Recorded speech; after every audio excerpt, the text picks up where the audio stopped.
नमस्कार, मनीषा टेस्टी रेसिपीमध्ये तुमचे सर्वांचे मनापासून खूप खूप खूप स्वागत। आज मी तुमच्यासोबत भटुऱ्यांसारखी फुलणारी बटाटा पुरीची रेसिपी शेअर केलेली आहे। झटपट होणारी, अगदी 10 ते 15 मिनिटात ही रेसिपी तयार होते। मुलांना नाश्त्यासाठी किंवा अचानक पाहुणे आल्यावर त्यांना ही वेगळ्या पद्धतीने केलेली बटाटा पुरी खाण्यास देऊ शकता। नेहमी एकसारखी पुरी बनवतो, मग थोडं वेगळं खावंसं वाटलं तर ही पुरी तुम्ही नक्की ट्राय करून बघा आणि आवडल्यास लाईक आणि सबस्क्राईब करायला मात्र विसरू नका। चला तर मग रेसिपीला सुरुवात करूया।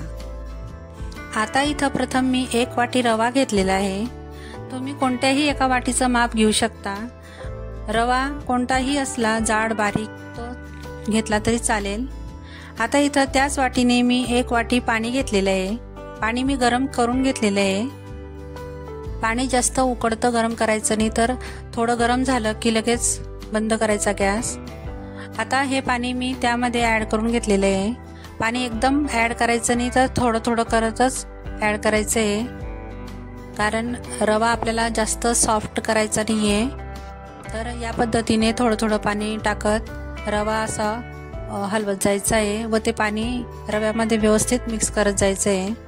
आता बघू शकता 1 वाटीमध्ये एवढं पाणी शिल्लक राहिलेलं आहे। आता भिजवलेला रवा आपण बाजूला ठेवून घेऊ। आता इकडे मी 1 बटाटा उकडून घेतलेला आहे। 1 वाटीला 1 मोठा बटाटा घ्यायचा आहे आपल्याला। जर 2 बटाटे घेतले तर ते छोट्या साईजमध्ये घ्या, मोठ्या साईजमध्ये 1 वाटीला 1 बटाटा बरोबर आहे। आता याला व्यवस्थित किसणीने किसून घ्यायचं आहे आणि एक सॉफ्ट असा डो तयार करायचा याचा आपल्याला। आता यामध्ये काही मसाले आपण टाकणार आहोत। इथं मी ओवा घेतलेला 1 चमचा, त्या क्रश करून घ्यायच्या हातामध्ये। नंतर अर्धा चमचा चिली फ्लेक्स टाकून घ्यायचे। तुम्ही हिरवी मिरची बारीक चिरूनही टाकू शकता। नंतर 1 चमचा जिरं टाकलेलं आहे व थोडंसं तेल इथं मी ॲड केलेलं आहे। जास्त तेल टाकायचं नाही, थोडंसंच टाकायचं आहे। आता हे व्यवस्थित आपण मिक्स करून घ्यायचं आहे। तुम्हाला जर अजून यामध्ये स्वाद हवा असेल तर तुम्ही काळी मिरी कुटूनही टाकू शकता, कोथिंबीर टाकू शकता। तुम्हाला जे मसाले आवडतील ते तुम्ही यामध्ये थोडे थोडे ॲड करू शकता। आता हे व्यवस्थित मी मिक्स करून घेणार आहे। आता यामध्ये आपण 1 चमचा मीठ टाकून घेणार आहोत व ते व्यवस्थित आता मिक्स करून घ्यायचं आहे। मीठ तुम्ही चवीनुसार टाकून घेऊ शकता। आता त्यामध्ये भिजवलेला रवा आपण ॲड करून घेणार आहोत। व्यवस्थित त्यालाही आता मिक्स करून घ्यायचं आहे। हे बघू शकता रवा व्यवस्थित भिजला गेलेला आहे। आता हे व्यवस्थित मिश्रण एकत्र करून घेऊ। आता हे दोघं पदार्थ सॉफ्ट आहेत, ओलसर आहेत, तर त्यांच्या बाइंडिंगसाठी आपल्याला इथं गव्हाचं पीठ ॲड करायचं आहे। मी इथं 1 वाटी गव्हाचं पीठ घेतलेलं आहे। जेवढा आपण रवा घेतलेला आहे तेवढंच गव्हाचं पीठ घ्यायचं आहे। हे पीठ थोडं थोडं पीठ टाकतच मळून घ्यायचं आहे। तुम्हाला हे पीठ कमी जास्त प्रमाणात लागू शकतं, ते तुम्ही वापरलेल्या तुमच्या बटाट्याच्या मॉइश्चरवर पूर्णपणे डिपेंड आहे। त्यामुळे व्यवस्थित थोडं थोडं पीठ करूनच टाकायचं आहे। इथं मला 1 वाटी पीठ लागलेलं आहे। आता यावर थोडंसं मी तेल टाकून घेणार आहे व सॉफ्ट असा डो तयार करून घेणार आहे। हे बघा या पद्धतीने व्यवस्थित मळून घ्यायचं आहे। असं सॉफ्ट डो तयार करायचं आहे आणि लगेचच आपल्याला याच्या पुऱ्या करून घ्यायच्या आहे। याला 5-10 मिनटं वगैरे काही ठेवायचं गरज नाही आहे। आपण आता पुऱ्या लाटून घेऊया। हे बघा मी तुम्हाला आता पुऱ्या लाटून दाखवते। तुम्हाला जेवढ्या आकारामध्ये, मोठ्या लहान आकारामध्ये हव्या असतील तशा पुऱ्या तुम्ही लाटू शकता। भटुऱ्यांप्रमाणे मोठ्या साईजमध्येही पुरी लाटली तरी छान पुरी बनते। मी इथं मीडियम साईजमध्येच पुरी लाटून दाखवते तुम्हाला। जर पुरी थोडी चिटकत असेल पाटाला तर थोडं तेल लावायचं किंवा थोडं पीठही लावलं तरी काही हरकत नाही। हे बघा पुरी लाटून झालेली आहे।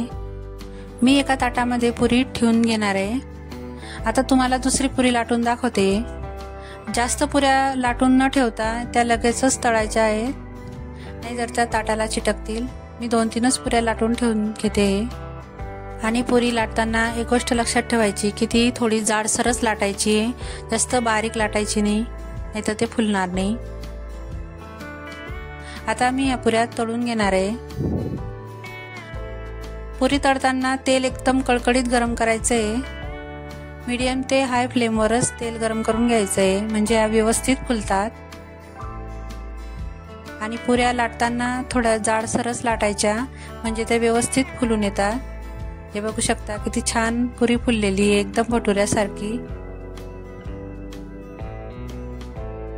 आता मी हे काढून घेणार आहे. दुसरी पुरी मी तुम्हाला तळून दाखवते. हे बघू शकता, तेल व्यवस्थित गरम असलं तर पुरी लगेच फुलते. रंगही खूप छान येतो तिला पण मी आता काढून घेणार आहे व दुसऱ्या पुऱ्याही व्यवस्थित अशाच प्रकारे तळून घेणार आहे. हे बघू शकता, मी तुम्हाला एक पुरी दाखवते. आतून किती छान एकदम सॉफ्ट झालेली पुरी. हे बघा,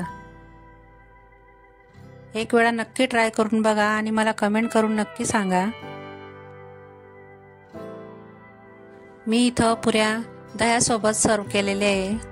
तुम्ही या पुऱ्या छोले, चटणी, चहासोबत, लोणच्यासोबत, तुम्हाला जे आवडेल त्यासोबत तुम्ही खाऊ शकता. नाश्त्याला किंवा दुपारच्या चहाच्या वेळेसही तुम्ही ह्या झटपट अशा पुऱ्या बनवून मुलांना आणि घरात पाहुणे आले तर त्यांनाही देऊ शकता.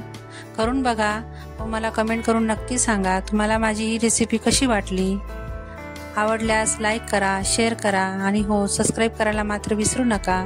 चला तर मग पुन्हा भेटूया अशाच एक नवीन रेसिपी सोबत. तोपर्यंत मस्त खा आणि स्वस्त राहा.